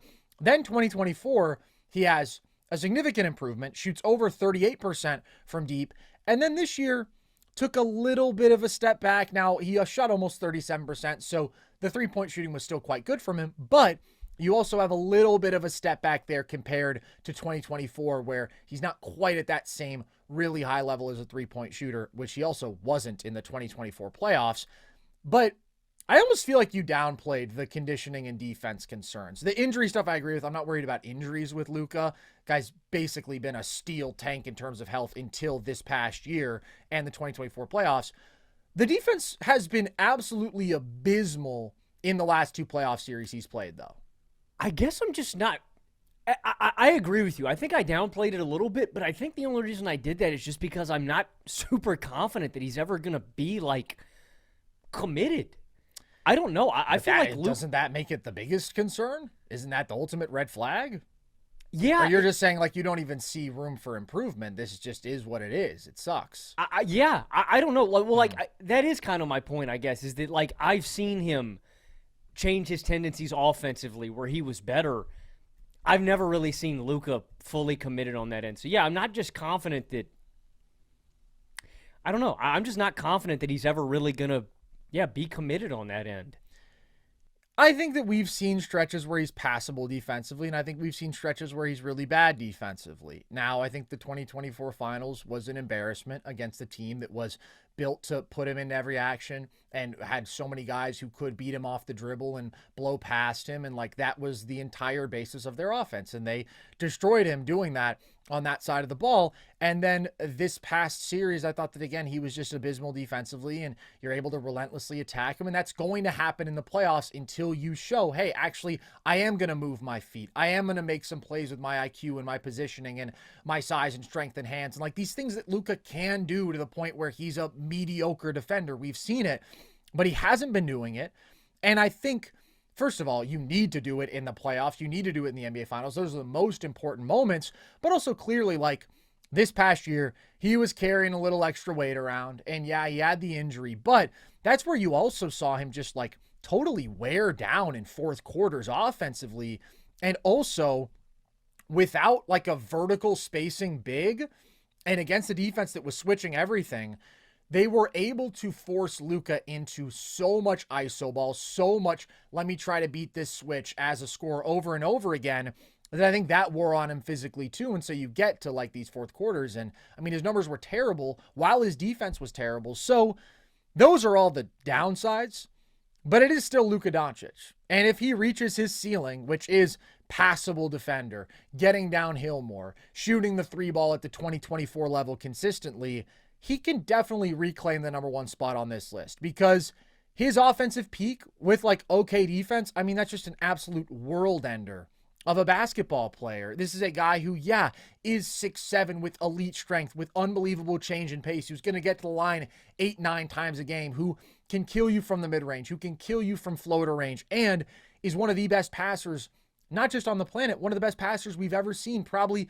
the greatest skip passer we've ever seen, can basically make every on-ball pass out of pick and roll that there is in the book. That is still in there. Now, I do think that Shai has passed him. I think it's pretty clear at this point, but Luka has the ability, if he maxes everything out that can make him so great, to be a different kind of offensive player. Like, I hesitate to say a different level offensive player, because I think Shai's offensive peak is so high, but to be the better offensive player. And if he can limit the defensive damage, that's how he takes the number one spot back. I don't know if I see the route. You don't think that's possible? Because I'm not saying I think it's going to happen, to be clear. It's not a Luka thing. It's my faith in Shai. I just think Shai's the man. That's fair. Well, you know what I think about Shai. I also think 2023 and 2024 Luka, that's the fucking man too. I mean, that's a stamped top 3 player alive. Yeah. Like, you have to understand what he was doing. I mean, for God's sakes, the guy averaged 34, 9, and 10 on 62% true shooting. Like, he did that a year ago. No doubt. That's in there. It is in there. I don't have to worry about Shai's conditioning. I don't have to worry about... That being said, I would take 2025 Shai over 2024 Luka, but that's really, really close. I don't have to worry about Shai's defense. And then I just think at this point, it's like, dude, Shai's mastered offense. And I'm not saying that Luka hasn't, but it's like, dude, I don't worry about Shai's shot selection. I do with Luka. I know Shai's going to get downhill. I know Shai's going to draw a ton of free throws. Like, sure, I thought he made a Shai at times in the playoffs. Well, he relied on some of those game ones. Well, if you look at some of those game ones, the pull-up three is a good point. But just overall, sometimes he was facing these defenses that were very aggressively slanted towards him, and he was still kind of forcing the issue as a scorer, right? Like, I don't think he was perfect in terms of shot selection. I think he figured things out over the course of every series, but he had some low points there. Sure. I just think that, how do I phrase this? I think Shai can tweak some things that will make him way better, and he's already great. I feel like Luka may need like an overhaul. That's kind of where I'm at with these two guys. I feel like Shai can tweak some things that'll make him way better, where Luka, I really think, needs to refine a lot more, that I'm just not as confident in. Like, Shai could get way better. I'm not anticipating a massive leap, but Shai could get way better as a pull-up three-point shooter, and that takes his scoring ceiling up crazy. I thought we did see Shai improve as a playmaker, but I think Shai can be even better there. I don't want to take anything away from Luka. I do think this was a down year for him. I'm expecting him to bounce back in a big way, but like I just feel like Shai is such a proven and known commodity. It's more of a pro SGA thing than an anti-Luka thing. Yeah. Well, I mean, I'm as pro SGA as they get. And to be clear, I do think that not only is Shai the best guard on the planet, I think he's holding on to that title. I do think that he will remain better than Luka. And I think you hit on it. Like, we can talk about, okay, Luka can bounce back and improve in some of these areas. But Shai, who has continually trended upwards, who hasn't had a stretch where he trends down and he creates new concerns or doesn't address concerns, he's continually gotten better and can continue on that upward trajectory.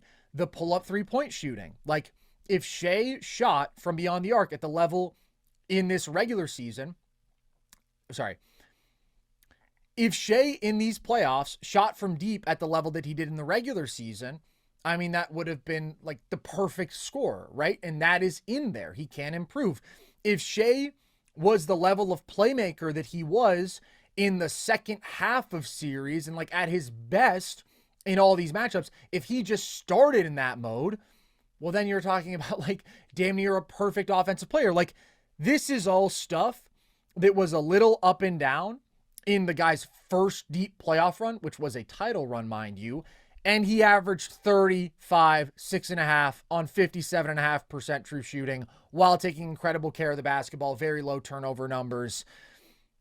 It's just incredible how good the guy really is. He just had one of the best regular seasons we've ever seen, and he stamped it with a really impressive title run. And again, I think he'll be better next time around in the playoffs. But the regular season was 33, 5, and 6.5 on 64% true shooting with just 2.4 turnovers per game. It's ridiculous. He's one of the most efficient guards we've ever seen. He's the best downhill guard in basketball. He's the best rim finishing guard in basketball. He's the best mid-range shooting guard in basketball. He is the best on-ball scorer in basketball, period. Nobody can stay in front of the guy.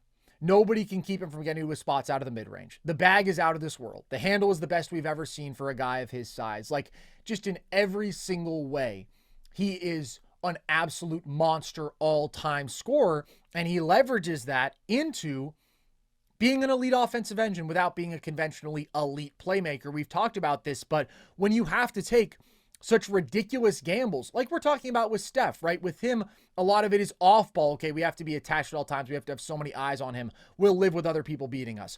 With Shai, it's okay, we're going to go to a zone, or we're going to super aggressively load up the paint. Like, we are going to do whatever we can to try to keep Shai from getting to the rim, to force him to beat us as a passer and dare anybody else to make a shot. But when Shai is in that mode where he's making all the right decisions, and if guys around him can make shots, you just have absolutely nothing that you can do. So if you look at the minutes he was on the floor without J-Dub, you compare it to the inverse, there's a 9-point difference in offensive rating. His ability to carry them to a 124.5 offensive rating. That's what they did in his minutes without J-Dub. Even when there are not other creators in those lineups outside of Shai, and even like the shooting is inconsistent, his scoring gravity is just so overwhelming, and his efficiency is so consistently elite that he can do that. And he is also a guy who, again, even though this playoff run wasn't as sparkly as his regular season, I think is the most reliable playoff performer on this entire list because,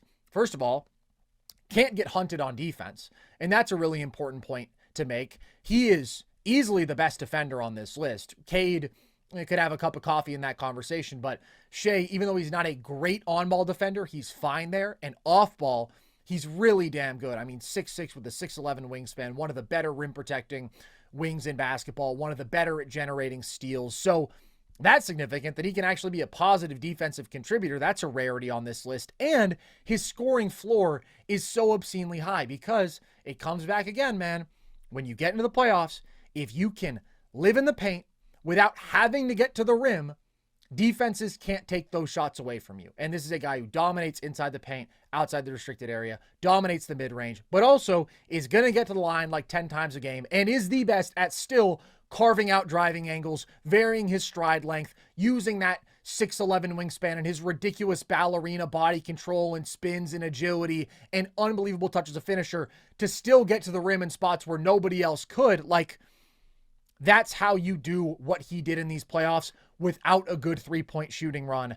I just couldn't go with anybody else right now. I mean, he's already the best. Yes, he can get even better, but he was convincingly by far the best guard in basketball this past year. And so I think it would be crazy to go anywhere else. Like, you'd have to be a Luka truther. You'd have to be a real big-time Luka optimist and probably a little bit of a Shai hater. I think it's pretty clear that Shai has claimed the throne for now as the best guard in basketball.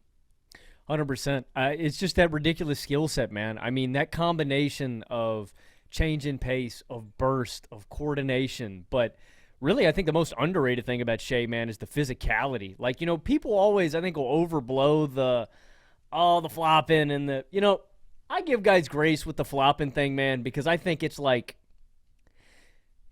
I'm not going to fault you for trying to manipulate the refs if you're Brunson. Like, I don't like it. I would never play basketball like that, but I can understand trying to grift your way into getting some fouls, but I do think it gets overplayed. I really like watching Shai's physicality. I think that's the most underrated part. And I don't mean it like conventionally, like he's going through the chest and just barreling through guys like a Giannis. It's subtle. And that's why I think it's so fun to watch, is it's those little elbow push-offs, those little bumps. It's the little nuance and the little details, and he's so damn good inside the arc. He is the best scorer, I think, on the planet, and the best scorer inside the arc today, man. Absolutely. He's unstoppable. Yeah, and I've said he's the most complete on-ball scoring guard ever, and I believe that, especially when the three ball is going like it was over in the regular MJ season. Yeah, part of it is a product of era, just, the three-point volume being much more of a factor. But the guy has everything in his toolkit. He has everything in his toolkit with elite ball handling, with elite change in pace, with elite finishing at the rim, with elite shot making from every spot. I mean, elbow, baseline, everywhere inside the arc. He just feels automatic with phenomenal size. It's just insane how many gifts this guy has been given. He's a freak. Gifts? He's also one of the hardest working guys in the league, man. For sure. No doubt about that. You know what's crazy, man? I remember we did our top 10 scorers a number of months ago. It was like midway through the season. And I had Shai above Luka then. And there were people saying things like, I'm an OKC fan, and I don't even understand how you could have Shai over Luka. Isn't that crazy? How much things can change? Yeah, it is. I mean, I think the advantages for him, are just like, the free throw rate, the dominance inside the arc. Like, I also just think it's, honestly, Carson, I think it takes like a year for it to set in for people, man. Yeah. I think people kind of set in stone and carve out their opinions each season and then just hold it for the entire year. Like, I think people were just kind of holding on to, all right, 24 Luka's what we're getting. And then, but if you're watching him during this regular season, you would have kept up and been disappointed. Yeah, but it's also, Shai is averaging whatever, like 32 points a night for 75%. 33 a night basically. And without Chet, there was that extended stretch of like 40 games where he was averaging more than 34 points per game on like 65% true shooting. It's like, sometimes you just got to wake up and look at what's happening. And Shai's at one of the highest scoring peaks we've ever seen. And one of the highest guard peaks we've ever seen. What was your exact take about SGA? He's the best on-ball scoring guard ever. The most complete. Who is in that top three for you? Luka is pretty damn complete as an on-ball scorer, too. I think that he would have to be up there. And when I say complete, I think that's important to emphasize because, like, Harden would have a case as, right, one of the most dominant on-ball scorers ever, but there's an element of versatility that's lacking there, whereas it's like Luka, if you look at the best version of him, if it is 2023 or 2024, whatever you prefer, let's say 2023, even though the three-point shot wasn't as great, because that's probably when you have the best combination of driving with the post-up game, with the mid-range, all of that. And then he also is able to put up these volume threes. I think he belongs on the list as well. And then third spot as an on-ball scoring guard. It's hard with some of the throwback guys because, like, they just don't have the same three-point volume. I think that MJ was ridiculous at basically everything inside the arc. If you look at 91 to 93, I think that's the best cross-section of, okay, this is the fastest, bounciest dude you've ever seen, which he was all the way from like 87 to 90 with now actual masterful mid-range scoring, which obviously would become his calling card if you think about the second three-peat. But that to me is like the cross-section of the peak athleticism and skill. So I guess I'll shout out MJ because he's the best scorer to ever do it. But that feels like a good list off the top of my head. I just kind of wanted to get some of the other guys that would like be up in that mold and that tier for you. Yeah, no, sure. And guess what else you guys got? Our top 10 point guards today. Always fun to do a ranking. Can't wait for everybody to be super pissed about it. Ridiculously talented position. I think they're going to be angriest about Brunson. Yeah, maybe Brunson, Hali. We already talked about that, though. Ja, maybe people won't go to bat for us hard this year. I remember last year people were really upset about where I had Ja. I think I had him at like 9, and he has now fallen outside of my top 10. But we will see what the people think. You guys tell us what you think, and as always, we appreciate your words, whether you are agreeing with us or vehemently disagreeing with us, and we appreciate your support. If you want more of our content, you know where to find it. All across our YouTube channel, we've got so much good stuff. I mean, current rankings like this, all-time rankings. We did our all-time draft for the NBA. We're doing trivia collabs on trivia collabs. We did an episode with Hive Mind earlier this week. We're going to have a trivia collab a week throughout the summer, so stay tuned for all of that. We love the off-season. We get to do a bunch of fun stuff where we can get in our bags, and you can listen to the pod across all audio platforms. You can follow us across social, TikTok, Instagram, at NerdSesh, Twitter, at @nerd_sesh to see clips from the show, graphics from the show, all of our short-form trivia content, and showing now in theaters the Carson Breber tennis tape that the people were requesting. That's up on social too. So follow us everywhere if you like. And you can join our Discord if you want to be part of our community there and chat with the gang. So with that, as always, appreciate you guys. I've been Carson Breber. I have been Logan Camden. And this was Nerd Sesh.